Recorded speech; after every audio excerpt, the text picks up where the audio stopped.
It's another delicious day here in the Let's Make Food from Food Kitchen, and today I'm going to make a crock pot chuck roast. So when you get home from work, it's ready to go, ready to eat, nice, hearty, healthy meal. So I have about a 2-pound chuck roast, and that's just gonna go right on in to my crock pot, okay? And then I'm going to add the rest of the ingredients, which I'm gonna go over here with you. I'm gonna pop the camera over so you can see everything going in and how it looks. Once all of our ingredients are in, we're gonna set the crock pot for low and slow cook it for 8 hours. And once that beautiful 8-hour time is up, we'll make our gravy and it's gonna be delicious.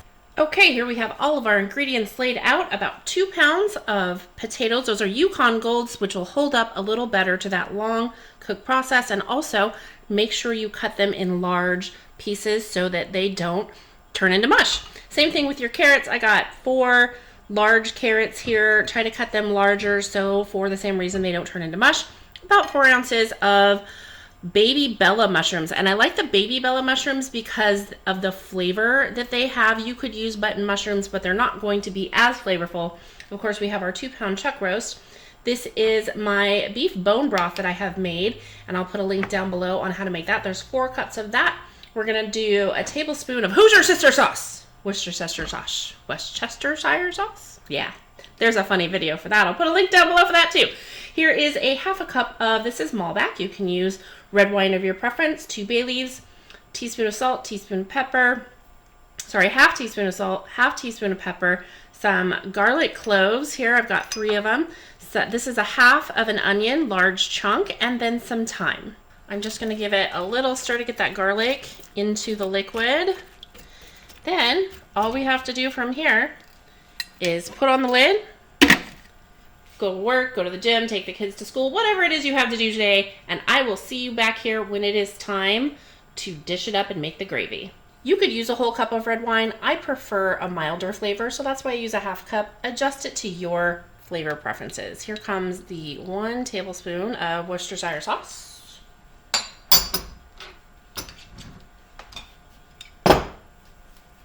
And of course, if you don't have home canned beef broth, use the best one you can find from the store and try to find one that doesn't have added carrageenan or sugar.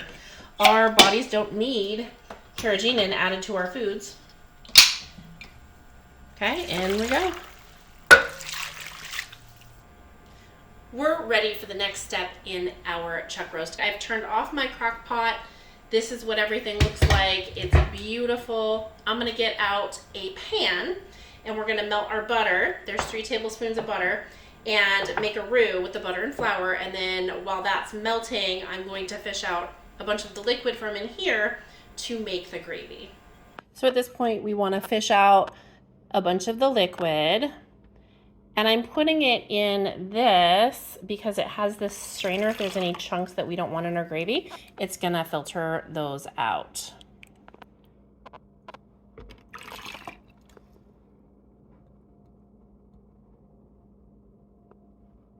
And we're going for about 3 cups worth.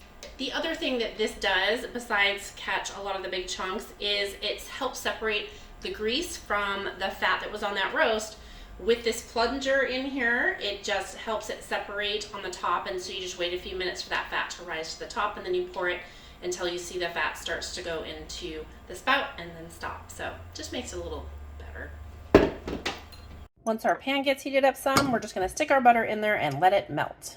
All right, now our butter has melted. We're gonna get our flour right on in there and whisk it up. And we are making a roux. We're gonna let that cook for about 30 seconds. It's gonna start to smell kind of nutty. And then we can move on with pouring in the broth. I don't know if you can see it, but right now there is a layer of fat on top that has separated. So I'm just gonna stop pouring it when I see that that layer of fat on the top gets close to the spout. There we go. I poured in my liquid, made a huge mess, but there it is. So I'm gonna let that simmer for a couple of minutes and thicken up, and then we'll be ready to move on and pour it onto our roast.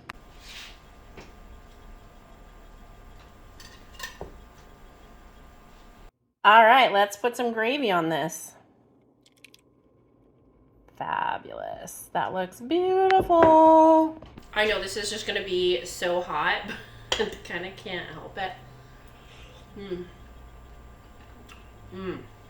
Oh. Perfect hint on that red wine. Not overpowering. Tiny bit of flavor from it. That's exactly what I was going for. Nom. This is so good. Potatoes are perfectly cooked. I think maybe next time, thicker carrots. They're not super mushy, but they're a little overdone.